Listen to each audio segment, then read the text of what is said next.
নমস্কার, আমি Jayanta voice of common ম্যানের তরফ থেকে আপনাদের সঙ্গে আরও একবার আজকে একটু কথাবার্তা বলতে এসেছি। গতকাল কোনো ভিডিও আপলোড করিনি, তার কারণ আমরা যারা এই ভয়েস অফ কমন ম্যান চ্যানেলটি তৈরি করেছি কথা দিয়েছিলাম প্রত্যেক দিন আরজি করে বিভিন্ন ঘটনা নিয়ে আপনাদের সঙ্গে উপস্থিত থাকব। আমাদের সমস্যা হচ্ছে আমরা প্রত্যেকেই সাধারণ মানুষ, সংসারকে যাপন করার জন্য আমাদেরকে বেরোতে হয়, আর সঙ্গে প্রত্যেক দিন আমাদেরকে যেতে হচ্ছে বিভিন্ন আন্দোলনের অংশীদার হতে। আসলে এটা হতেই হবে, কিছু করার নেই। যখন আমরা দেখতে পাই 8 থেকে 80 প্রত্যেকে এই আন্দোলনে পথে নেমেছে, পায়ে পা মিলিয়েছে, তখন কি নিজেদের ঘরে বন্দি রাখা যায়? আজকে মনটা ভালো নেই, সত্যি মনটা ভালো নেই। আজকে ভেবেছিলাম কোনো ভিডিও করব না, কিন্তু মনে হলো ওই যে একটু আপনাদের সঙ্গে কথা বলি, যদিও কথাটা একতরফা, তারপরেও বলি, যদি কারোর কোনো কিছু বলার থাকে আমাদের মন্তব্য করুন, আমরা চেষ্টা করব উত্তর দিতে। আমার কথায় মনে হচ্ছে যে আন্দোলনটা চলছিল সেটা হ্রাস কিন্তু তৃণমূল এবার ধীরে ধীরে নিতে শুরু করেছে।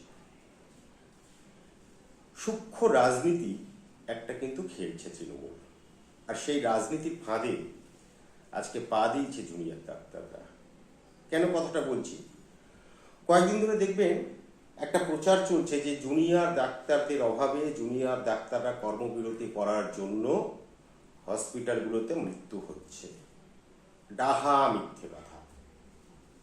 হসপিটালের পরিষেবা কিন্তু চলছে এবং সিনিয়র ডাক্তাররা জুনিয়র ডাক্তারদের সমর্থনে, জুনিয়র ডাক্তারদের পাশে দাঁড়ানোর জন্য তারা কিন্তু সেই পরিষেবাটা দিয়ে যাচ্ছে।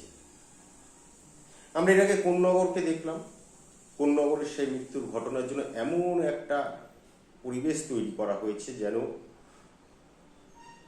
তার মৃত্যু হতো না। কোনো মৃত্যুই কাম্য নয়।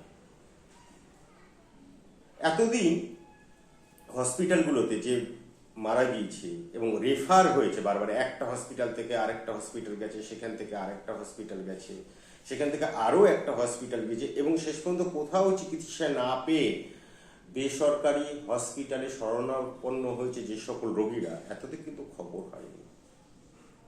তখন কি জুনিয়র ডাক্তাররা ছিল না? আসলে একটা বিষয় নাড়িয়ে দিচ্ছে, সেটা হচ্ছে এই যে দুর্নীতি। যদি ভেবে থাকেন এই দুর্নীতি আরজি করে, তাহলে কোথাও একটা ভুল হবে। আমাদের মনে হয়েছে প্রত্যেকটা হসপিটালের যে দুর্নীতি তা আজ সামনে এসেছে। একটু খেয়াল করে দেখুন, সেই মূল ফোকাস থেকে কিন্তু আস্তে আস্তে আস্তে আস্তে আমরা সরে যাচ্ছি। খুব ধীরে সূক্ষ্মভাবে একটা চোরাস্রোত বইছে তৃণমূলের পক্ষে যাতে সহানুভূতিটা যায়। দেখুন, গতকাল দেগঙ্গায় একজন যুবক মারা গেছে। আবারও বলি, তার মৃত্যু কাম্য ছিল না। কি ঘটেছিল? দেগঙ্গায় শফিকুল ইসলাম তিনি একটা দুর্ঘটনার সম্মুখীন হয়। তিনি তার 2 হুইলার নিয়ে যাচ্ছিলেন এবং দুর্ঘটনায় হয় এবং তাকে সেখানে স্থানীয় হসপিটালে নিয়ে যাওয়া হয়। সেখান থেকে তাকে আরজি করে রেফার করা হয়। তারপর সেটা মেডিকেল কলেজে নিয়ে যাওয়া হয় আরজি করে চিকিৎসা না পাওয়ার জন্য। তারপর তাকে বেসরকারি নার্সিংহোমে নিয়ে যাওয়া হয় এবং তিনি মারা যান। দুঃখজনক ঘটনা। তার পরের ঘটনাটা দেখুন, এর আগে হসপিটালগুলোতে যখন মারা গিয়েছে তখন তো সেটা একটা কখনো কখনো খবরের কাগজে হেডলাইন হয়েছে, ছোট্ট একটা 4 লাইনের একটা নিউজ হয়েছে। কিন্তু কালকে কি হলো? কালকে এই ঘটনা ঘটার পর সঙ্গে সঙ্গে সেখানকার বিধায়ক, রাতের বেলা বিধায়ক হচ্ছে রহিমা বিবি, আর অশোকনগরের বিধায়ক নারায়ণ গোস্বামী তার বাড়িতে চলে যান। তার বাড়িতে গিয়ে বলেছেন যে মুখ্যমন্ত্রী বিষয়টা দেখছেন, তার স্ত্রীর বায়োডাটা নেয় এবং বলছে আমরা চেষ্টা করছি তাকে যেন একটা চাকরিতে বহাল করা যায়। এই ব্যবস্থাটা থাকবে তো? এই যে বলা হচ্ছে 23 জন, কখনো বলা হচ্ছে 21 জন, কখনো বলছে 28 জন যে মারা গিয়েছে জুনিয়র ডাক্তারদের নাকি গাফিলতির জন্য, আন্দোলনের জন্য। বিষয় হলো এগুলো কিসের ভিত্তিতে বলা হচ্ছে? কোনো তদন্ত কি হয়েছে? কোনো এফআইআর দায়ের করা কি হয়েছে? ঠিক কতটা অব্যবস্থা ছিল হসপিটালে এখনো পর্যন্ত কি সরেজমিনি তার তদন্ত করে প্রকাশ করা হয়েছে? হয়নি। কিন্তু তৃণমূলের আইটি সেল থেকে শুরু করে বিভিন্ন নেতারা একটা হাওয়া বইয়ে দিচ্ছে, আর সেই হাওয়ার মধ্যে দিয়ে একটা সহানুভূতি আদায়ের চেষ্টা করছে মমতা ব্যানার্জি এবং তার সরকার, তার দল। আজকে যে মিটিংটা ব্যর্থ হলো, খুব সূক্ষ্মভাবে একটা মমতা ব্যানার্জি কিন্তু একটা রাজনৈতিক চাল ছেড়ে দিলেন। তিনি দেখুন, তিনি হচ্ছে রাজনীতিবিদ, বহু লড়াইয়ের মধ্যে দিয়ে কিন্তু তিনি আজ মুখ্যমন্ত্রী হয়েছে। এ কথা কিন্তু আমরা স্বীকার বারবার করতে হবে। তিনি কিন্তু বুঝেছিলেন যে কোথাও আজকে কিন্তু এই আন্দোলনটা যে চলছে সেটাকে আর বাড়তে দেওয়া যাবে না। তাই তিনি সূক্ষ্ম রাজনীতি করেছেন আমাদের মনে হয়েছে। এবং তিনি যেহেতু প্রাজ্ঞ, তিনি যেহেতু অভিজ্ঞ, তিনি জানতেন, অনুমান করেছিলেন আসলে আজকের বৈঠকটা হবে না, এবং এর দায়টা জুনিয়র ডাক্তারদের মাথায় চাপবে। তার আগে বলি, তিনি কেন আজকে বৈঠক ডেকেছিলেন এইটা যেমন একটা কারণ, তেমনি তিনি বোঝাতে চেয়েছেন যে দেখো, তার আজকে যদি সাংবাদিক সম্মেলন দেখেন, খুব নিচু গলায় নরমে গরমে তিনি কথা বলেছেন। তিনি ক্ষমা চেয়েছেন যে এই যে যদি কারোর অসুবিধা হয়ে থাকে তাহলে তার জন্য আমরা ক্ষমা প্রার্থী। নরমে গরমে তিনি বহু কথা বলেছেন। কিন্তু তিনি কিন্তু জানতেন, আবার বলছি, তিনি জানতেন এইটা হবে না আজকের বৈঠকটা। আজকে তিনি একটা কথা বলেছেন, আমি জরুরি অবস্থার সপক্ষে নই, তাই জন্য আমি এসমা জারি করিনি। ভালো কথা, ঠিকই, হয়তো তিনি জরুরি অবস্থার সপক্ষে নন, কিন্তু তার কারণটা কি? তার কারণ আজকে দুপুরবেলা কিন্তু সিনিয়র ডাক্তারের বিভিন্ন সংগঠন একসঙ্গে যৌথভাবে বিবৃতি দিয়েছে, যদি কোনো জুনিয়র ডাক্তারের বিরুদ্ধে পদক্ষেপ নেওয়া হয় তাহলে কিন্তু আমরাও আন্দোলনের পথে যাব। এই কথাটা কিন্তু আজকে সিনিয়র ডাক্তাররা বলেছেন। মমতা ব্যানার্জি যেটা বলছি বুঝতে পেরেছেন যে এই আন্দোলনকে আর এগোতে দেওয়া যাবে না, তাই জন্য তিনি ফাঁদ তৈরি করেছেন।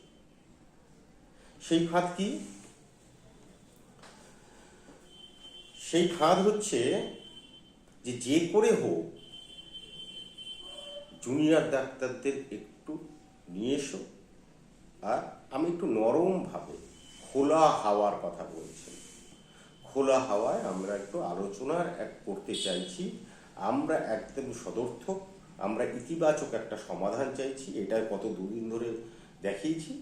আমার যারা সহকর্মী তারা প্রেস বিট করেছেন, আজকে আমি নিজে প্রেস বিট করব, প্রেস বিট করে বলবো, যেটা যাতে মানুষের কাছে আরো বিশ্বাসযোগ্য হয় যে দেখো আমি কিন্তু এই আন্দোলনটা চাইছি, সমাধান চাইছি। তিনি আসলে আজকে কোর্টে কিন্তু বলটা ঠেলে দিয়েছেন। খেয়াল করে দেখেছেন, তিনি প্রেস মিট করেছেন এবং বারবার প্রেসে দেখিয়েছেন তিনি 2 ঘন্টা 10 মিনিট অপেক্ষা করেছেন। খেয়াল রাখবেন, 2 ঘন্টা 10 মিনিট। মুখ্যমন্ত্রী অবশ্যই ব্যস্ত, তিনি 2 ঘন্টা 10 মিনিট আজকে তিনি অপেক্ষা করেছেন। এবং সেটা কিন্তু সারাক্ষণ টিভিতে দেখিয়েছে যে একটা গোল টেবিল সুন্দর করে সাজানো হয়েছে, যেখানে মিটিংটা হবে সেগুলো সাজানো হয়েছে, হ্যাঁ, যাতে মানুষের সিম্প্যাথিটা পাওয়া যায়। খেয়াল করবে, জুনিয়র ডাক্তাররা কিন্তু আজকে গিয়েছিল। 15 জন বলা হয়েছে, জুনিয়র ডাক্তাররা 32 জন গিয়েছে। মুখ্যমন্ত্রী বলছেন যে আমরা তো আমাদের দাবি মেনে নিয়েছিলাম, 32 জনকে আমরা বসার অ্যারেঞ্জমেন্ট করে দিয়েছিলাম। দেখুন কতজন গেল, 32 জন গেল না 30 জন গেল না 15 জন গেল সেটা বিষয় না। বারবার এই কথাটা বলছে 32 জন, আমরা 15 জন বলেছিলাম, 32 জন এসছে, কিন্তু আজ পর্যন্ত জুনিয়র ডাক্তাররা কেন গেলেন? আজ পর্যন্ত আপনাদের কোনো দাবি কি মানা হয়েছে? সেই সিপির পদত্যাগ থেকে শুরু করে লাইভ স্ট্রিম কোনো দাবি কি মানা হয়েছে? সিপি কিন্তু এখন সিপির জায়গাতেই রয়েছেন, স্বাস্থ্য সচিবের জায়গাতেই রয়েছেন। নিরাপত্তা কি ধরনের দেওয়া হবে তা এখনো পরিষ্কার নয়। কতগুলো সিসিটিভি ক্যামেরা লাগিয়ে দিলে তো নিরাপত্তা হয় না। যে রাজনীতিকরণ, যে দুর্নীতি চলছে সেইটা কিভাবে ভাঙা হবে তা কি এখনো বলা হয়েছে? সেগুলো কোনোটাই বলা হয়নি।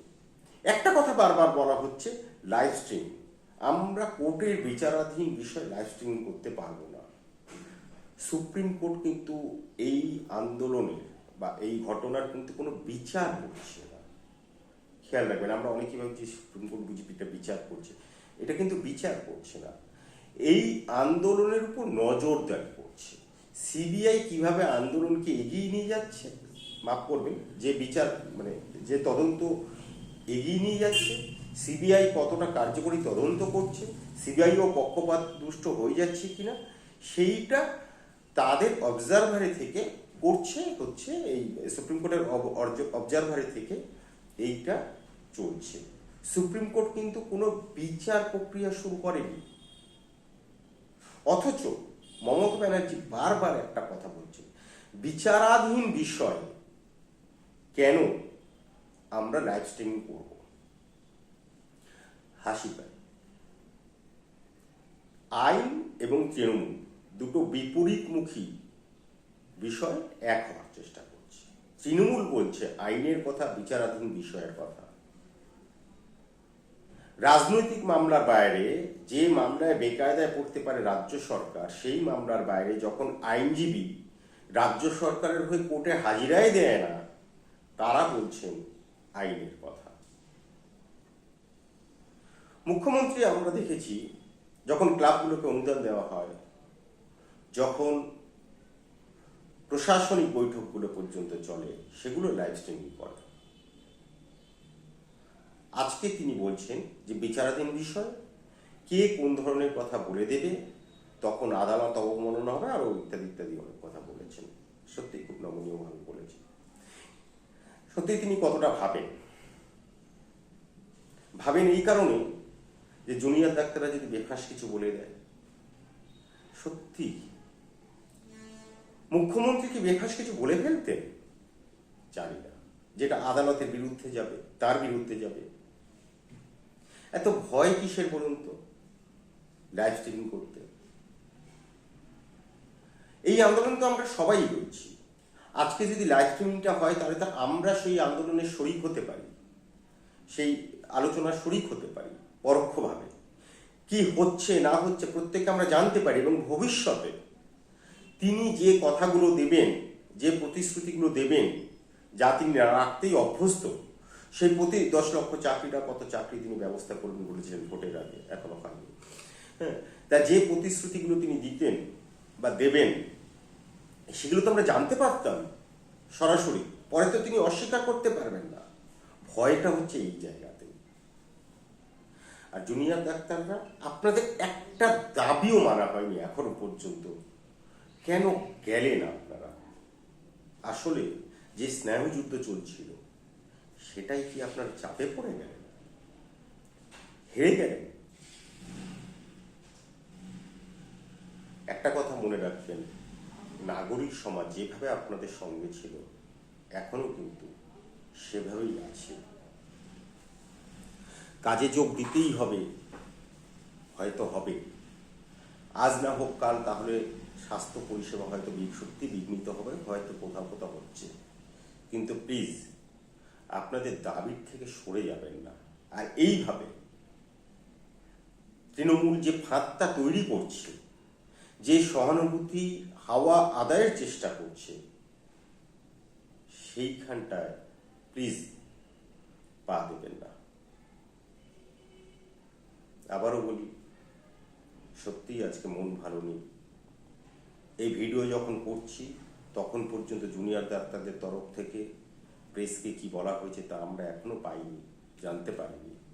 কিন্তু মমতা ব্যানার্জি যে সূক্ষ্ম রাজনীতিটা আজকে খেলে গেলেন এবং আগামী দিনে কোর্টে যেটা তিনি দেখাবেন, আজকে বিভিন্ন ডকুমেন্টস তৈরি করলেন, ছবি তুললেন, ইত্যাদি ইত্যাদি, প্রেস মিট করলেন, দেখাবেন কোর্টে যে দেখো আমরা তো চেষ্টা করেছি, আমরা কোনো পদক্ষেপ নিইনি, কড়া পদক্ষেপ নিইনি, আমরা আন্দোলনের সপক্ষে থেকেই তাদের আন্দোলনকে সমর্থন জানিয়ে আমরা একটা আলোচনা চেয়েছিলাম।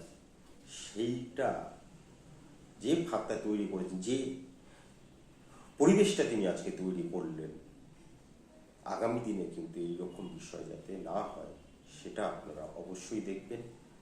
আমরা ছিলাম, আমরা আছি, আমরা থাকব। আর শেষে বলি, নাগরিক সমাজ আমরা কিন্তু হতাশ হইনি।